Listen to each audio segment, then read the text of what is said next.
यह बात उन दिनों की है जब भगवान श्री कृष्ण अपने बालपन में थे।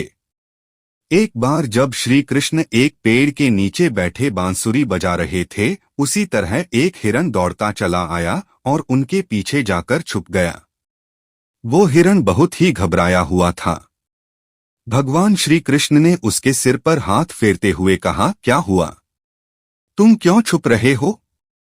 उसका पीछा करते हुए एक शिकारी भी वहां आ पहुंचा और बोला, यह मेरा शिकार है, इसे मुझे दे दो, इस पर मेरा अधिकार है। तब भगवान श्री कृष्ण बोले, हर जीवित जीव पर उसका खुद का अधिकार होता है, न कि किसी का। तब वह शिकारी क्रोध में बोला, यह मेरा शिकार है, इसे मैं पकाकर खाऊंगा। तब भगवान श्री कृष्ण बोले, किसी भी जीव को मारकर खाना पाप की श्रेणी में आता है। क्या तुम पाप के भागी बनना चाहते हो? मांसाहार पुण्य है या पाप, क्या तुम धर्म को नहीं जानते? तब वह शिकारी बोला, मैं तुम्हारे जितना शिक्षित तो नहीं कि यह जानूं कि मांसाहार पुण्य है या पाप, पर मैं यह जानता हूं कि जीव को मारकर खाना, इसमें कोई हर्ज नहीं। मांसाहार से तो वह जीव को जीव बंधन से मुक्त कर रहा है, फिर क्यों मांसाहार से मना किया जाता है? मांसाहारी होने को क्यों नहीं कहा जाता? वैसे भी मैं इसको मारकर नीच योनि से मुक्ति दिलाकर पुण्य ही कमा रहा हूं, फिर इस पर पाबंदी क्यों? इसे तो प्रोत्साहित करना चाहिए। जहां तक मैंने सुना है, जीव हत्या तो शास्त्रों में भी बताया गया है। राजा लोग शिकार किया करते थे। ऐसे तमाम तर्क देते हुए श्री कृष्ण से पूछा कि फिर क्यों ये मांसाहार गलत है और पाप की श्रेणी में आता है? आप ही बताइए, मांसाहार पुण्य है या पाप? भगवान श्री कृष्ण समझ गए कि इसकी बुद्धि मांस खाने के कारण तामसिक हो गई है और उसने सोचने और समझने की बुद्धि भी खो दी है। फिर भगवान श्री कृष्ण बोले, इस अंतहीन विषय पर पहले मैं कोई राय नहीं दूंगा। मेरी इस छोटी सी कथा सुनने के बाद तुम ही उत्तर देना कि मांसाहार पुण्य है या पाप और तुम्हें मांस खाना है या नहीं। वह शिकारी सोचने लगा कि इसमें मेरा तो कोई घाटा नहीं है, इस कथा को मैं सुन ही लेता हूं, मेरा मनोरंजन भी हो जाएगा और बाद में मुझे इसका मांस भी मिल जाएगा। तो भगवान श्री कृष्ण ने अपनी कथा आरंभ की। एक बार मगध में खाद्य संकट खड़ा हो गया तो अन्न का उत्पादन कम रहा।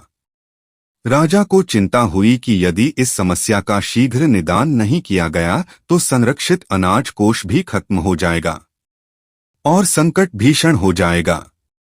तो सम्राट ने अपनी राज्य सभा में पूछा, देश की खाद्य समस्या को सुलझाने के लिए सबसे सस्ती वस्तु क्या है? मंत्रीगण सोच में पड़ गए। चावल, गेहूं, आलू इत्यादि पदार्थों को उगाने के लिए बहुत श्रम करना पड़ता है। वह तभी प्राप्त होते हैं जब प्रकृति का प्रकोप न हो। ऐसे में तो कुछ सस्ता हो ही नहीं सकता। तभी शिकार का शौक रखने वाले एक मंत्री ने सोचा कि यही उत्तम अवसर है।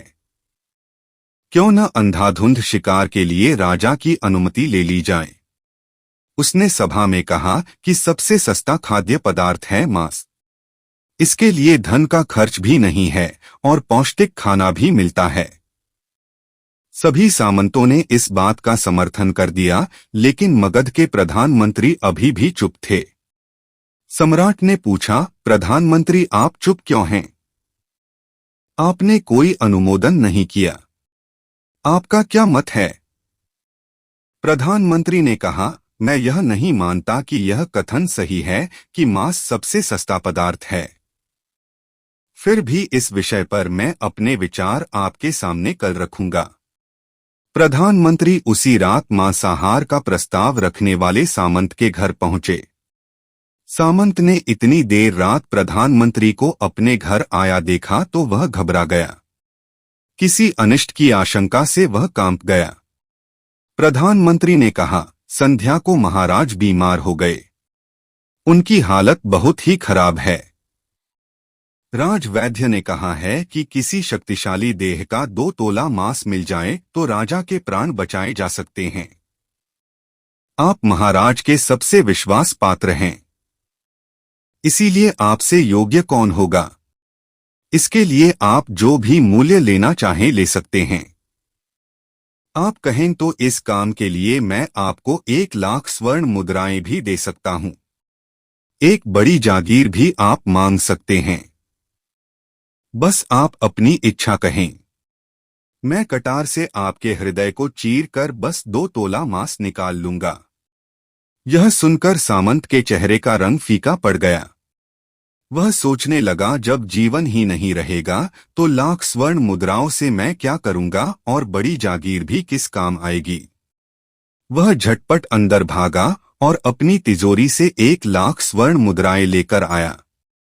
मुद्राएं देकर उसने प्रधानमंत्री के पैर पकड़ लिए और गिड़गिड़ाते हुए बोला, श्रीमंत, मैं आपकी 1,00,000 मुद्राओं में अपनी 1,00,000 मुद्रा और मिलाता हूं।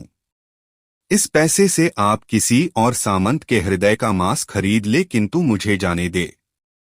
यह बात किसी और को पता न चले। मैं आपसे आग्रह करता हूं। प्रधानमंत्री जी यह सब समझ चुके थे। वह उसे थोड़ी और मानसिक पीड़ा देना चाहते थे।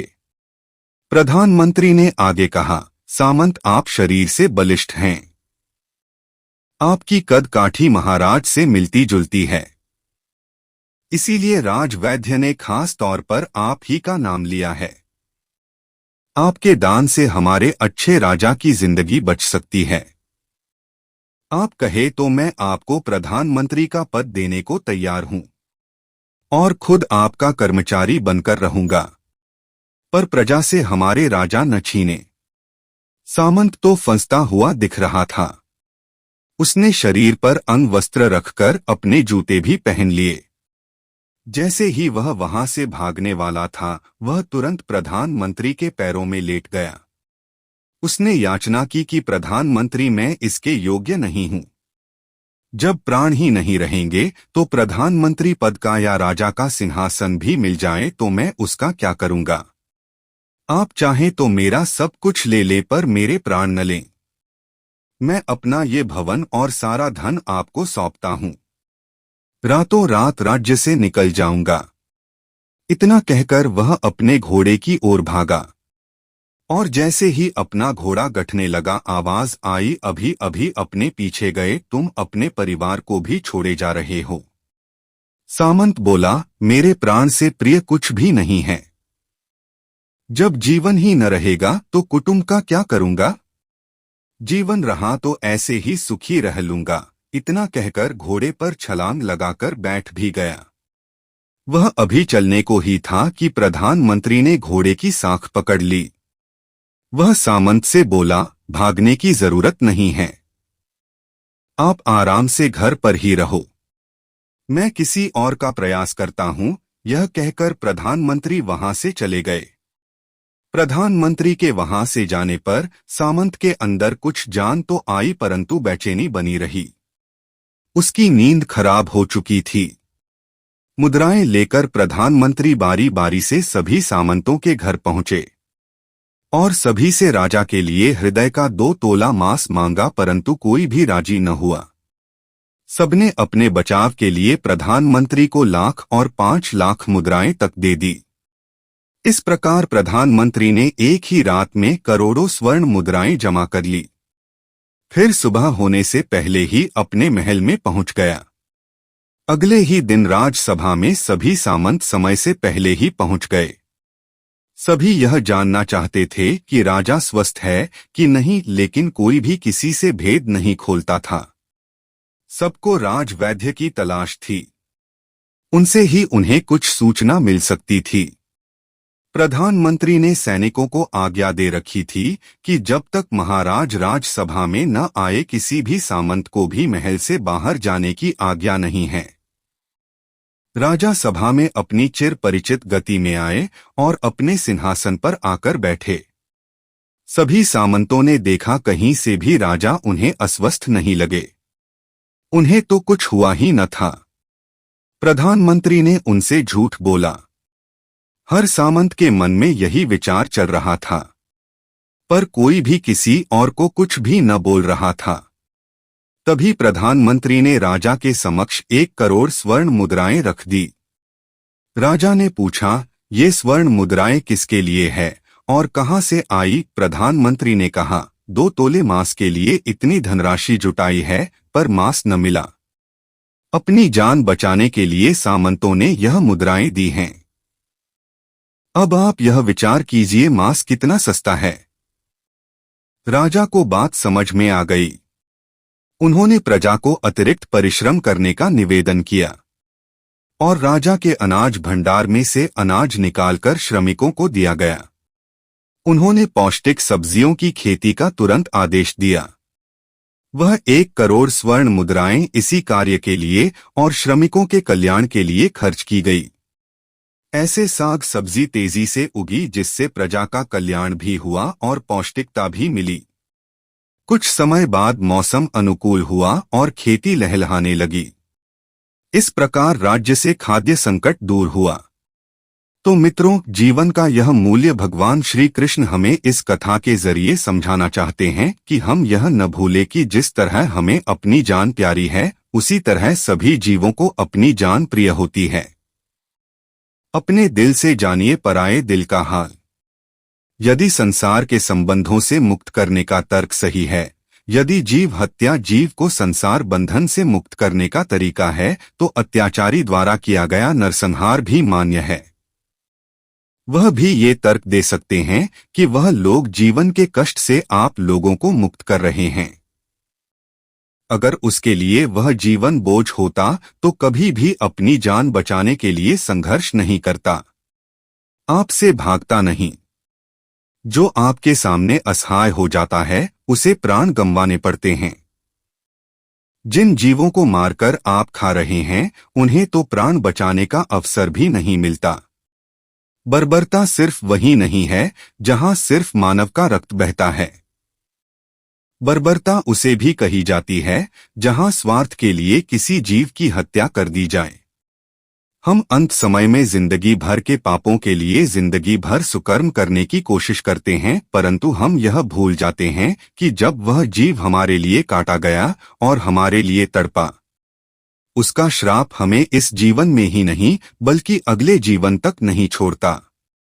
परमात्मा से यह ज्ञान पाकर शिकारी परिपूर्ण हो गया और उसे ज्ञान की प्राप्ति हो गई और वह जान गया कि महानता जीवन लेने में नहीं बल्कि जीवन देने में है। शिकारी भगवान के आगे हाथ जोड़कर वहां से चला गया और उसने कसम खा ली कि वह अपने संपूर्ण जीवन में किसी को भी कभी चोट नहीं पहुंचाएगा।